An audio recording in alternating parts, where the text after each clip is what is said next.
La epístola de Pablo a Tito.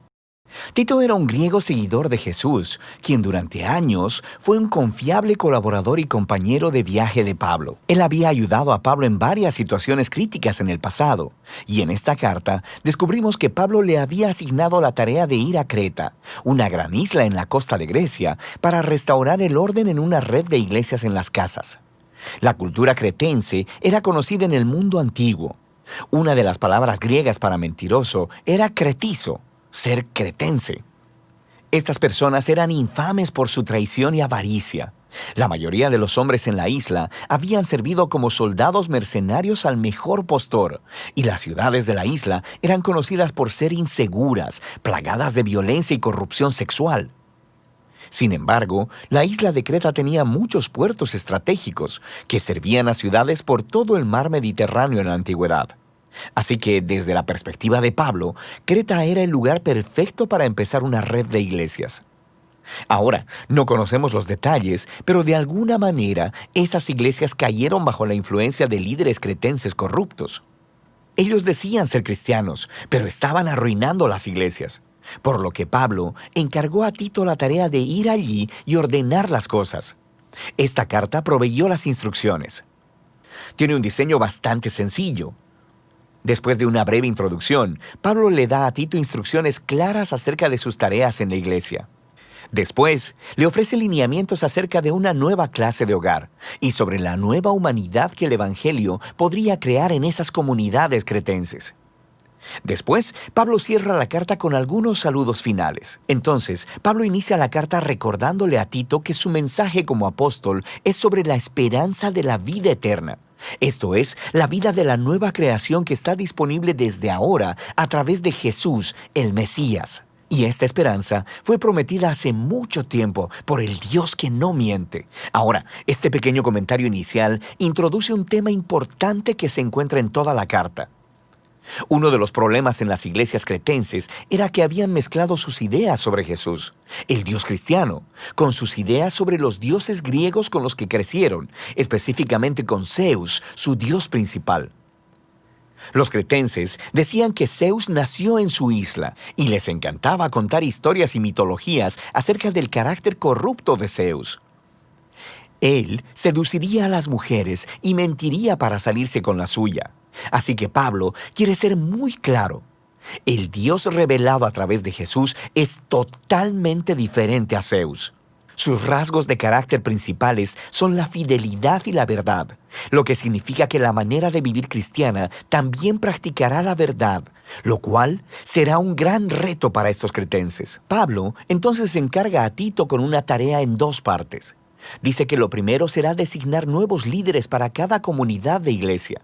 Un equipo al que llama ancianos, esposos o padres maduros, cuya manera de vivir sea totalmente diferente a la cultura cretense. Ellos deben ser conocidos por su integridad, su devoción completa a Jesús, su dominio propio y su generosidad tanto en sus familias como en la comunidad en general.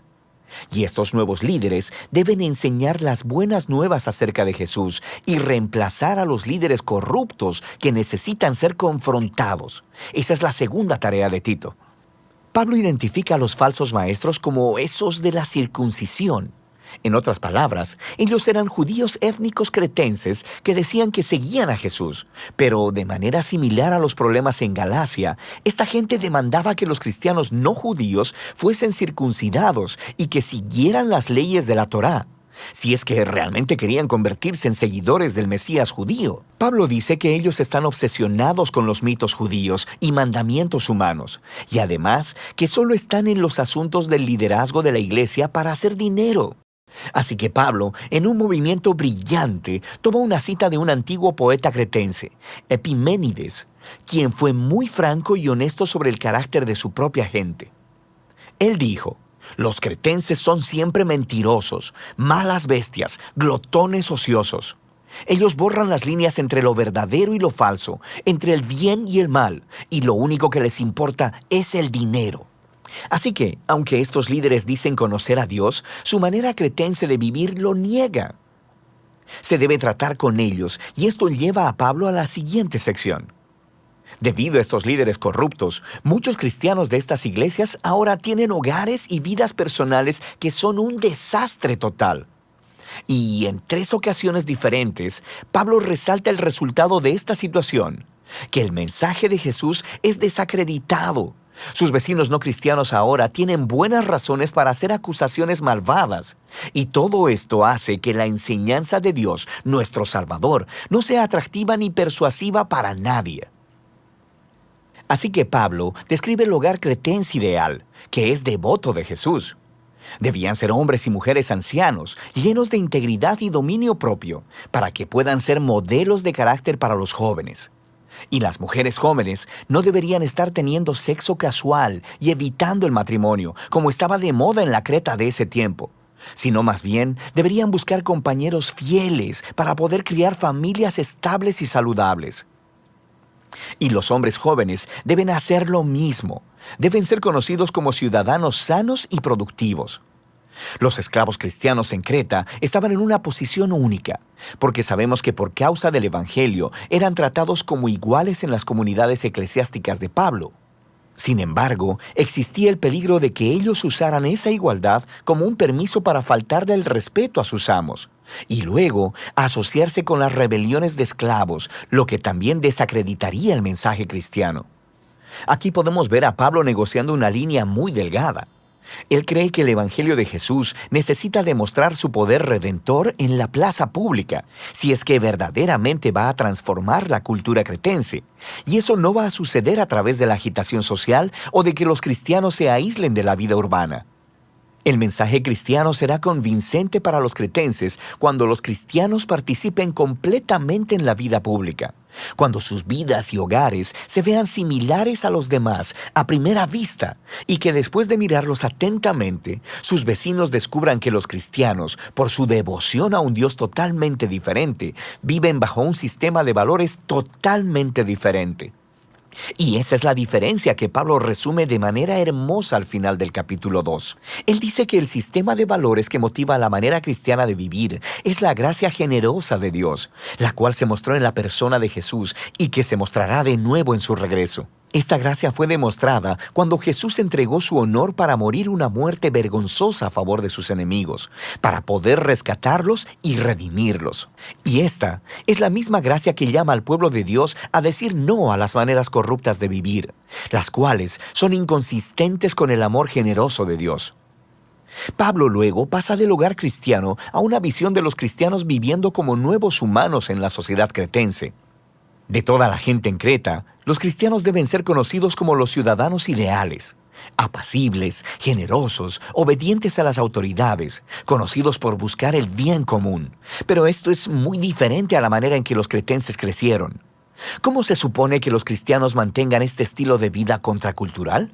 Y Pablo cree que la fuente de poder para esta manera de vivir es el amor transformador del Dios Trino que se anuncia en el Evangelio.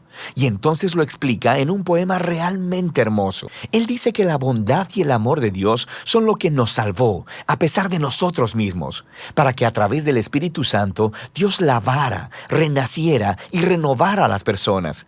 Y a través de Jesús proveyera un camino para que ellas sean declaradas justas delante de Él. Todo esto nos da acceso a la vida eterna. Esto es, a un nuevo futuro en la nueva creación. Esta historia viva es tan poderosa que puede producir una nueva clase de personas. Pablo está convencido que la fidelidad a las enseñanzas de Jesús, empoderada por el Espíritu, demostrará la gracia de Dios por toda la isla de Creta y por todo el mundo. Pablo concluye prometiendo que enviará refuerzos a Tito, ya sea a Artemas o a Tíquico, y saluda a sus amigos en común. Y así termina la carta. La carta de Tito nos muestra la estrategia misionera de Pablo para que las iglesias se conviertan en agentes de transformación en sus comunidades. Esto no sucederá haciendo una guerra cultural o asimilando la manera cretense de vivir. Más bien, él llama a estos cristianos a participar sabiamente en la cultura cretense. Ellos necesitan rechazar lo que es corrupto, pero también abrazar lo que es bueno. Si ellos pueden aprender a vivir pacíficamente, dedicarse a Jesús y al bien común, los cristianos mostrarán la belleza del mensaje de nuestro Dios Salvador. Y de eso se trata la epístola a Tito.